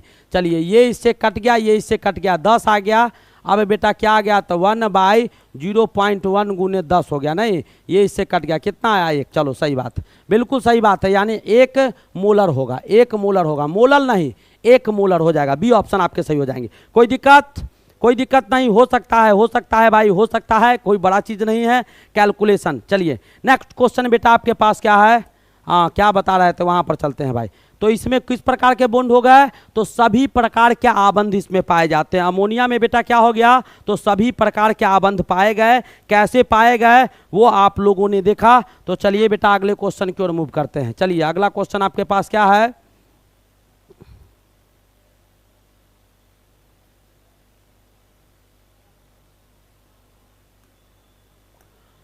चलो भाई अगला क्वेश्चन देखिएगा। सब टाइप के क्वेश्चन, सब अलग अलग बेहतरीन क्वेश्चन है। एक गैस तथा क्लोरीन का प्रसरण दर दिया हुआ है। कोई गैस है और उसके साथ क्लोरीन दिया हुआ है, उसका प्रसरण दर दिया हुआ है कितना, 65। यदि क्लोरीन का अनुभार 71 हो तो गैस का लगभग अनुभार क्या होगा, वही आपसे पूछा गया। तो बेटा मान लीजिए आर मान लीजिए किसका, गैस का, याद कीजिए ग्राहम्स के नियम का, और आर मान लीजिए किसका, तो क्लोरीन का। आर किसका मान लीजिए, तो क्लोरीन का मान लीजिए। कोई दिक्कत नहीं होना चाहिए। अब आपके पास क्या होगा, तो यहाँ पर जो आपका दिया गया है आर गैस का बट्टा आर क्लोरीन का, ठीक है, ये आपको जो दिया गया है तो आपसे पूछा गया है, तो ये बेटा क्या हो जाएगा यहाँ पर, तो क्लोरीन का, तो पहले क्लोरीन का मास आपका ऊपर हो जाएगा कितना, क्लोरीन का मास कितना दिया है 71, कितना दिया है रे 71 दिया है, तो यहाँ पर लिख दो बेटा 71, कोई दिक्कत। और यहाँ पर मास किसका हो जाएगा, तो गैस का मास हो जाएगा, और ये वैल्यू आपको कितना दिया हुआ है 65 दिया हुआ है। तो आपको क्या निकालना है, तो mg बराबर क्या होगा, मास जो गैस का होगा दोनों तरफ क्या करेंगे स्क्वायर कर देंगे, तो क्या आ जाएगा जरा देखो तो इसको स्क्वायर करेंगे, आर गैस का आहा अनुपात दिया हुआ है 6:5, 6:5 दिया हुआ है। अब यहाँ से आपको निकालना है, तो बेटा कैसे निकालिएगा, तो ये हो जाएगा 36, एक सेकेंड रुक जाओ मैं कैलकुलेट कर देता हूँ, 6:5 था, तो 6:5 हो जाएगा, तब क्या हो जाएगा यहाँ पर देखिएगा, अब आपको क्या हो गया, तो 71 स्क्वायर कीजिएगा 71 आ जाएगा, अब बट्टा में बेटा मास ऑफ गैस होगा, यहाँ 36 हो गया, यहाँ 25 हो गया, यहाँ 36 और 25 हो गया नहीं, तो यहाँ से मास ऑफ गैस निकालिएगा, तो बेटा क्या होगा 71 गुने 25 अब बट्टा आपका 36 हो जाएगा, क्या हो जाएगा 36 हो जाएगा। तो लगभग आपको इसको काट दीजिएगा तो लगभग 2 बार में 50 के करीब आएगा, यानी 49, लगभग 2 बार में, यानी कौन सा ऑप्शन होगा, ऑप्शन नंबर डी हो जाएगा। ऑप्शन नंबर क्या हो जाएगा डी, समझ में आया। तो बेटा गैस का यानी विसरण का नियम ग्राहम्स ने दिया था, आर डायरेक्टली प्रोपोर्शनल 1/√अंडर mass of molecular mass of gas होता है, ये होता है। तो आर गैस का बटा आर Cl2 का दिया हुआ था 71, इसका मास था, तो नीचे वाला का ऊपर, ऊपर वाला का नीचे, और ये 6:5 दिया हुआ था, 6:5 दिया हुआ था। यहाँ से मास गैस का पूछ रहा था, मैंने निकाल दिया, ये 72 होता, थोड़ा सा कम था इसलिए मैं 71 लिख दिया हूँ। चलिए नेक्स्ट क्वेश्चन आपके पास क्या दिया है, अगला क्वेश्चन देखिएगा, बहुत ही प्यारा सा क्वेश्चन।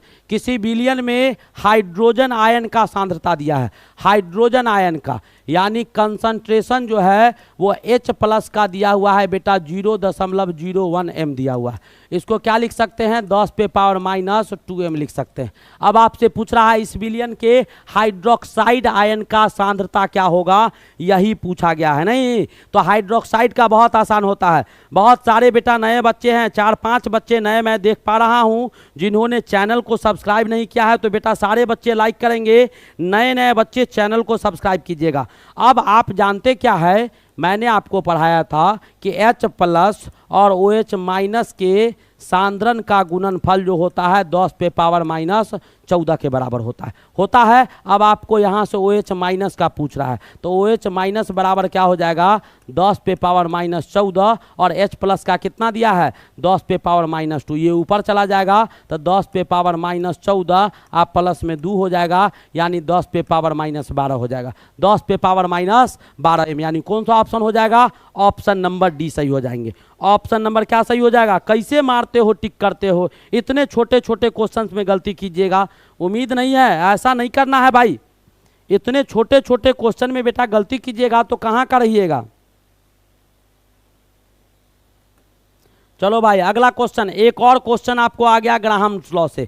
एक गैस हाइड्रोजन से 1/5 गुना दर से विसरित हो रहा है, 1/5 गुना दर से, यानी कोई गैस है, यानी आर गैस दिया हुआ है, बेटा आर आपको हाइड्रोजन दिया हुआ है, ठीक है, इसके विसरण का दर दिया हुआ है 1/5, क्या दिया हुआ है 1/5, ठीक है, और आपको ये हो क्या जाएगा तो √अंडर, हाइड्रोजन गैस नीचे है तो मास हाइड्रोजन का आणविक भार आपका ऊपर हो जाएगा, और मास जो गैस का होगा आपका नीचे हो जाएगा। आपसे पूछ रहा है कि गैस का अनुभार क्या होगा, तो यहाँ से निकालना है, तो बेटा कुछ मत करो, दोनों तरफ स्क्वायर कर दो, तो ये 1/25 हो जाएगा। इधर कीजिएगा तो मास हाइड्रोजन का मास कितना आएगा तो 2, इसका मास कितना आता है 2, एगो हाइड्रोजन का एगो तो H2 का 2 हो गया, तो यहाँ पर 2 हो गया, और यहाँ पर बेटा mg हो गया, तो यहाँ से mg बराबर क्या आ गया, तो 25 गुने क्या आ गया 25 गुने 2 आ गया, कितना हो गया भाई 50 हो गया, 25 गुने 2 बराबर 50, यानी कौन सा ऑप्शन होगा तो 50 आपके करेक्ट हो जाएंगे। क्या सही हो जाएंगे 50 सही हो जाएंगे। 3-4 बच्चे बेटा नए नए बच्चे हैं, चैनल को सब्सक्राइब कीजिएगा। अब बेटा खत्म करने के कगार पर हूँ, एक एक चीज आपको समझ में आ रहा होगा। चलिए अगला क्वेश्चन की ओर देखते हैं। चलो नेक्स्ट क्वेश्चन बताओ क्या कहता है, बायोगैस में मीथेन की प्रतिशतता होती है। यहाँ पर जो ऑप्शन दिया है इससे बताना है। यहाँ पर वैसे बेटा बायोगैस में मीथेन की उपस्थिति जो होती है वो आपको 95% होता है। मीथेन की उपस्थिति बहुत ज़्यादा होता है, 95%, यानी बहुत ज़्यादा। मैंने क्वेश्चन भी करवाया है और यहाँ पर क्या हो जाएगा, तो सबसे ज़्यादा 65 है, सबसे ज़्यादा है 65, तो 65 को टिक कर दीजिएगा। सबसे ज़्यादा क्या दिया हुआ है, 65 दिया हुआ है, तो 65 को आपको टिक कर देना है। यहाँ तक किसी भी बच्चे को कोई दिक्कत मेरे ख्याल से नहीं होना चाहिए। क्या होना चाहिए, मेरे ख्याल से आपको दिक्कत नहीं होना चाहिए था। तो चलिए भाई अगले क्वेश्चन की ओर मूव करते हैं। और हमारा आज का अगला क्वेश्चन क्या है, अगला क्वेश्चन देखिएगा। नेक्स्ट क्वेश्चन बेटा आपके पास क्या है, क्वेश्चन देखिएगा। क्या कहता है, एसेटिक अम्ल का आईयूपीएसी नाम है। जल्दी बताइए, एसेटिक अम्ल का आईयूपीएसी नाम क्या होगा। सारे बच्चे से पूछ रहा हूँ, 2 4 5 क्वेश्चन आप लोग बना दीजिए मेरे भाई। लाइन जो कटा है 2-3 मिनट गया है, मैं उसको मेंटेन कर देता हूँ। नए नए बच्चे चैनल को सब्सक्राइब करेंगे, सारे बच्चे बेटा लाइक करेंगे। फटाफट बताइएगा। एसेटिक एसिड दिया हुआ है। मैंने बोला था बेटा एसेट का इस्तेमाल कब किया जाता है, जब कार्बन का संख्या 2 हो, कार्बन का संख्या 2 हो, ठीक है। और इक अम्ल का, इक एसिड का इस्तेमाल कब किया जाता है, इक एसिड का इस्तेमाल कब किया जाएगा, जब आपको क्रियात्मक समूह COOH हो। याद रखिएगा, एक एक शब्द को तोड़ रहा हूँ। एसेट का इस्तेमाल कब किया जाएगा कॉमन नाम में, जब कार्बन का संख्या 2 होगा, कार्बन का संख्या 2 होगा। और इक अम्ल का इस्तेमाल कब किया जाता है, जब फंक्शनल ग्रुप आपके COOH पाए जाते हैं, क्रियात्मक समूह COOH पाया जाता है, तब इसका इस्तेमाल करते हैं। और दोनों को मिला दीजिएगा तो कार्बन 2 हो गया, तो यहाँ पर CH3COOH हो जाएगा। यानी इन दोनों को मिलाने से एसेटिक अम्ल का केमिकल फार्मूला हो जाएगा CH3COOH, और 2 कार्बन इसमें आ गया तो इसका नाम बेटा क्या हो जाएगा, तो इथेनोइक एसिड हो जाएगा। क्या हो जाएगा, इथेनोइक एसिड आपको आईयूपीएसी नाम हो गया। और ये कॉमन नेम हो गए, ये बेटा आपको कॉमन नेम है, सामान्य नाम है, और ये आपको केमिकल फार्मूला हो गया, ये आपको आईयूपीएसी नाम हो गया। यानी कौन सा होगा, तो इथेनोइक एसिड। यानी कौन सा एसिड, इथेनोइक एसिड आपका सही आंसर हो गया। यहाँ तक किसी भी बच्चे को कोई दिक्कत नहीं होना चाहिए। चलिए अगला क्वेश्चन आपके पास क्या है। 4-5 क्वेश्चन बेटा आपको बनाना है, इसीलिए मैं आपको वेटिंग लिस्ट में डाल के रखा हूँ। जल्दी जल्दी बनाइएगा, एकदम तेजी से जवाब देंगे। क्या कहता है, कार्बन परमाणु में अयुग्मित अनयुग्मित इलेक्ट्रॉनों की संख्या है। कार्बन परमाणु में अनयुग्मित इलेक्ट्रॉन कितने हैं, युग्मित नहीं होगा, वैसे इलेक्ट्रॉन कितने हैं। तो कार्बन का परमाणु संख्या 6 होता है, पहला में 2 इलेक्ट्रॉन और दूसरा में कितना, 4 इलेक्ट्रॉन, दूसरा में कितना, 4। वैसे 1s2 हो गया, 2s2 हो गया, और 2p कितना हो गया, 2 हो गया, 2p2 हो गया। अब आपसे पूछा गया है अयुग्मित इलेक्ट्रॉन कितना है, युग्मित नहीं है। तो 1s में देखो, तो 1s में 2 इलेक्ट्रॉन, एक जोड़ा युग्मित हो गया। 2s में कितना हो गया, 2 इलेक्ट्रॉन युग्मित हो गया। और 2p में बेटा क्या होगा, px py और pz। तो एगो 2, यानी अयुग्मित इलेक्ट्रॉन कितना हो गया, तो 2 अयुग्मित इलेक्ट्रॉन हो गए। कितने, यहाँ पर जोड़ा नहीं दिखाई दे रहा, यहाँ पर जोड़ा दिखाई दे रहा, ये आपका पेयर है, ये आपका पेयर। तो कितने अयुग्मित इलेक्ट्रॉन हो गए, तो 2 अयुग्मित इलेक्ट्रॉन हो गए। देखो देखो देखो देखो, कहाँ था, कहाँ था, कौन दुनिया में था। अयुग्मित इलेक्ट्रॉन कितना आ रहा है रे, 2 आ रहा है। ये तो पेयर हो गया, 6 होता है, 1s2 2s2 और 2p6। आया समझ में। हम जानते थे तुम लोग गलती करेगा, हमको पता था कि गलती करेगा, इसीलिए हम ऐसा क्वेश्चन आपको दिए थे, और कहीं एक बार पूछा है ये क्वेश्चन। चलो भाई अगला क्वेश्चन जवाब दो। नेक्स्ट क्वेश्चन आपके पास है, क्वेश्चन जरा गौर से देखिएगा, बहुत ही प्यारा सा क्वेश्चन आपके बीच रखा गया है, गौर से देखिएगा, मैं इसको समझाऊंगा, समझना तो बिल्कुल है। कहता है श्वेत फास्फोरस तथा NaOH के विलयन को गर्म करने पर क्या प्राप्त होता है। तो बेटा श्वेत फास्फोरस, फास्फोरस का एलोट्रॉप्स होता है, इसका रिएक्शन करवाना है किसके साथ, NaOH के साथ इसका अभिक्रिया करवाना है, ठीक है।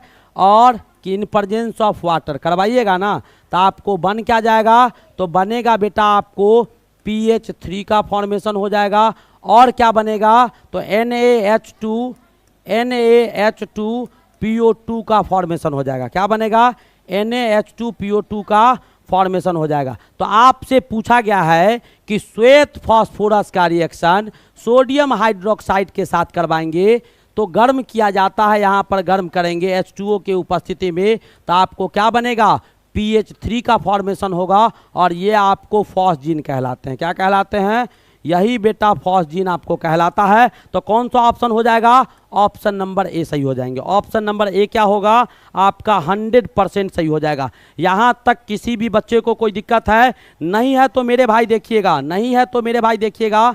अगला क्वेश्चन आपका क्या है, मैं अगले क्वेश्चन की ओर देखता हूं। चलिए, ये क्वेश्चन सारा बच्चा अपने से बताएगा। मैं ऐसा 2 क्वेश्चन आपको करवाया हूं। एक क्वेश्चन बेटा रहेगा ऐसा, आपको बताना है एक गैस जिसका अनुभार 128 दिया हुआ है, एक गैस का अनुभार 128 है, विसरण की सापेक्ष दर ऑक्सीजन की तुलना में क्या होगा। इसका विसरण का सापेक्ष दर ऑक्सीजन के तुलना में निकालना है, यानी आर किसका, गैस का, अब बटा किसके तुलना में, तो ऑक्सीजन के तुलना में क्या होगा, वही पूछा गया है। ये किसके बराबर होगा, तो आणविक भार, आणविक भार बेटा किसका, ऑक्सीजन का, आणविक भार किसका, तो गैस का आपको दिया हुआ है। क्या सब दिया हुआ है, वो आपको बताना है कि ये Rg बट्टा RH2 आपको निकालना है। और दिया हुआ क्या है आपके पास, तो दोनों चीज़ दिया हुआ है। ऑक्सीजन का मास कितना होगा, 32, ऑक्सीजन का मास कितना होगा 32, और इसका मास कितना हो जाएगा भाई, गैस का जो दिया हुआ है 128 दिया हुआ है, नहीं ये दिया हुआ है। अब इसको काटो, 32 को काटिएगा कितना बार में, 4 बार में कट जाएगा। क्या आ जाएगा, 1/2। क्या गया, 1/2, यानी Rg बट्टा RO2 क्या आ गया, 1/2 के बराबर आ गया। तो उस गैस का विसरण दर जो था वह बेटा ऑक्सीजन के तुलना में क्या आया, तो 1/2 आ गया। क्या आ गया, 1/2 आ गया।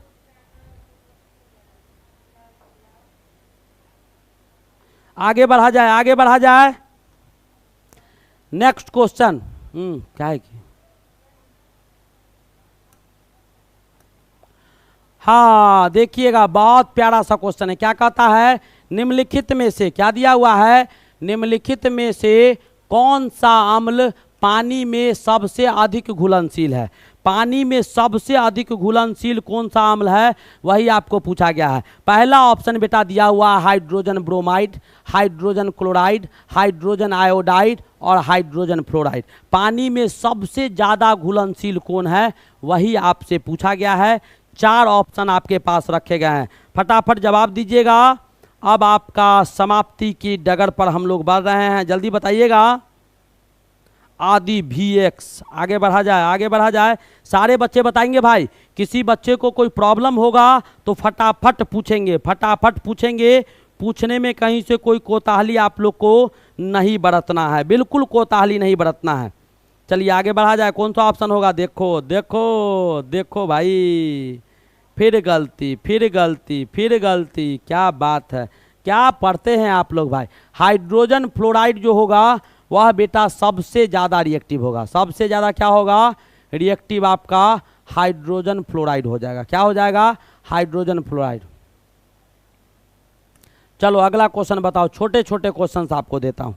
अगला क्वेश्चन देखिएगा, निम्नलिखित में कौन सा हेलोजन सबसे अधिक ऑक्सीकारक गुण दर्शाता है। सबसे ज़्यादा ऑक्सीकारक गुण कौन सा हेलोजन दर्शाता है, वही बताओ। सबसे ज़्यादा ऑक्सीकारक गुण कौन सा हेलोजन। बेटा 2-4 बच्चे नए हैं जिन्होंने चैनल को सब्सक्राइब नहीं किया है तो फटाफट कर देंगे। सबसे ज़्यादा ऑक्सीकारक गुण कौन दर्शाएगा, जल्दी बताइएगा। ये सब छोटे छोटे क्वेश्चंस है मेरे भाई, बहुत छोटा छोटा क्वेश्चंस है।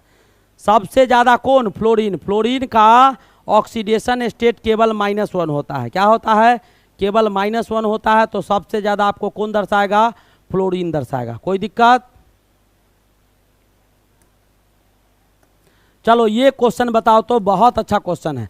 क्या कहता है, 1 मोल सल्फ्यूरिक अम्ल, यानी मोल कंसेप्ट पर आपको पकड़ होना चाहिए। क्या दिया हुआ है, 1 मोल आपका H2SO4 दिया गया है। अब आपसे पूछता है, यही दिया हुआ है बस, वो आपका भाषा में लिखा हुआ है और ये मैं आपको फॉर्मूला में लिख दिया हूँ। दोनों में कोई अंतर नहीं, ये दोनों बराबर है। 1 मोल H2SO4 दिया हुआ है। कहता है कि इसमें 2 ग्राम हाइड्रोजन, 1 ग्राम सल्फर और 4 ग्राम ऑक्सीजन है। दूसरा कहता है इसमें 2 मोल हाइड्रोजन परमाणु, 1 मोल गंधक यानी सल्फर और 4 मोल ऑक्सीजन परमाणु है। तीसरा कहता है कि हाइड्रोजन, सल्फर ऑक्सीजन प्रत्येक के 2-2 मोल है। बहुत आसान क्वेश्चन है, देखता हूं कौन सा जवाब। हाइड्रोजन, सल्फर और ऑक्सीजन प्रत्येक का 1-1 मोल है। जल्दी बताओ कौन सा। हाँ बिल्कुल सही जवाब। देखो बहुत आसान है। देखो H2SO4, यहाँ ध्यान से देखो मैं समझाता हूँ। H2SO4 बेटा कितना दिया हुआ है, 1 मोल, यानी टोटल का 1 मोल है। और हाइड्रोजन का गो है 2 गो, तो 1 को 2 से 1 गुने 2 तो 2 मोल हाइड्रोजन हो गया। सल्फर 1 है तो यहाँ पर लिखेंगे 1 गुने 1 कितना हो जाएगा, 1 मोल। और यहाँ पर ये ऑक्सीजन 4 गो है तो 1 गुने 4 कितना हो जाएगा, 4 मोल। यानी हाइड्रोजन 1 मोल सल्फ्यूरिक एसिड में हाइड्रोजन कितना हो जाएगा, तो 2 मोल हो जाएगा। सल्फर कितना हो जाएगा, 1 मोल हो जाएगा। और ऑक्सीजन कितना हो जाएगा, तो 4 मोल हो जाएगा। तो नए नए बच्चे बेटा 3-4 बच्चे नए थे, चैनल को फटाफट सब्सक्राइब कर लीजिएगा, जल्दी कीजिएगा। जल्दी करेंगे भाई, जल्दी कीजिएगा।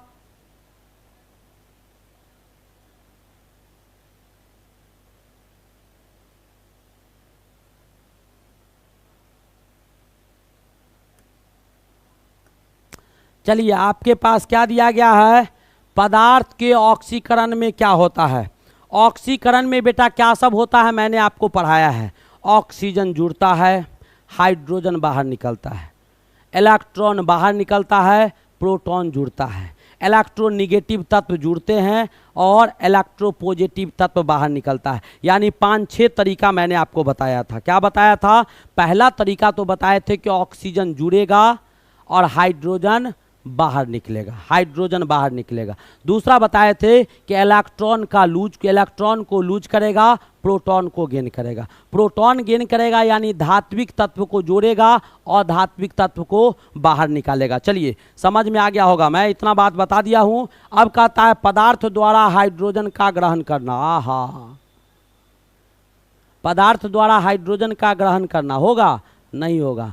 रिडक्शन में होता है, ये किस में होता है, अवकरण में होता है। किस में होता है भाई, अवकरण में होता है, नहीं होगा। पदार्थ द्वारा इलेक्ट्रॉन का ग्रहण करना होगा, गेन ऑफ इलेक्ट्रॉन, ये भी किस में होता है, अवकरण में होता है। पदार्थ द्वारा, बस खत्म हो गया। क्लास बेटा सुबह 7 बजे होता है, दोपहर 11:30 बजे और शाम 7 बजे, 3 टाइम मैं लाइव क्लास देता हूं। पदार्थ द्वारा ऑक्सीजन का त्याग करना होगा, नहीं होगा, ये भी अवकरण होता है। और पदार्थ द्वारा इलेक्ट्रॉन का त्याग करना होगा तो बिल्कुल होगा। क्या होगा, बिल्कुल होगा। यहाँ तक बेटा किसी भी बच्चे को कोई दिक्कत, हाँ बिल्कुल आज होगा भाई, होगा। 11:30 बजे उपस्थित रहिएगा, भयंकर क्लास लेंगे आज भयंकर क्लास चलेगा। 11:30 बजे उपस्थित रहना है। देखो बहुत ही जबरदस्त क्वेश्चन, कितना बार पूछा है हमको भी याद नहीं है कि कितना बार और कहां कितने कंपटीशन में पूछ दिया है। कहता है क्वेश्चन कि एल्युमिनियम के निष्कर्षण में बॉक्साइड का वैद्युत अपघटन में क्रायोलाइट को मिलाकर क्यों किया जाता है। एल्युमिनियम को बॉक्साइड से बेटा एल्युमिनियम जब प्राप्त करते हैं, बॉक्साइड जो है Al2 आपका O3 दिया गया है और इससे हमको क्या प्राप्त करना है, 2H2। इसको बेटा किस प्रोसेस से गुजारिएगा, इलेक्ट्रोलाइसिस करवाइएगा और यहाँ से एल्युमिनियम प्राप्त करेंगे। तो यहाँ पर क्रायोलाइट का क्या भूमिका है, वही आपसे पूछा गया है कि बॉक्साइड से एल्युमिनियम प्राप्त करते हैं, क्रायोलाइट का इस्तेमाल हम लोग करते हैं। सब करता है, क्यों करता है, मनुष्य स्वार्थी होता है, फायदा होता होगा। क्या कहता है, क्योंकि यह एक उत्प्रेरक की तरह कार्य करता है, एल्यूमिना के गलनांक को बढ़ाने का काम करता है, क्योंकि यह एक प्रबल अपचायक की तरह काम करता है और एल्यूमिना के गलनांक को क्या करता है, कम कर देता है। बिल्कुल, यानी एल्यूमिना के मेल्टिंग पॉइंट को क्या कर देगा, कम कर देगा। तो कम एनर्जी खर्च करने पर क्रायोलाइट की मदद से एल्यूमिना से एल्युमिनियम आप प्राप्त कर सकते हैं। तो बेटा ये बहुत ही खूबसूरत सा एपिसोड था जो मैंने आपको बताया। अगर किसी भी बच्चे को कोई दिक्कत हो तो बेहिचक बता सकते हैं कि बेटा क्या प्रॉब्लम है। नहीं दिक्कत है तो कोई प्रॉब्लम नहीं होना चाहिए। तो चलिए मेरे भाई, बहुत ही खूबसूरत सा और प्यारा सा लेक्चर था जो मैंने आपके बीच लास्ट कर दिया। किसी भी बच्चे को कोई प्रॉब्लम हो तो बेहिचक बताओ। किसी भी बच्चे को कोई प्रॉब्लम हो तो बेहिचक बताइएगा, कोई प्रॉब्लम नहीं तो कोई दिक्कत नहीं है। तो नए नए बच्चे चैनल को सब्सक्राइब करेंगे, सारे बच्चे लाइक करेंगे और शेयर जरूर कीजिएगा, नहीं करते हैं आप लोग। चलिए ठीक है।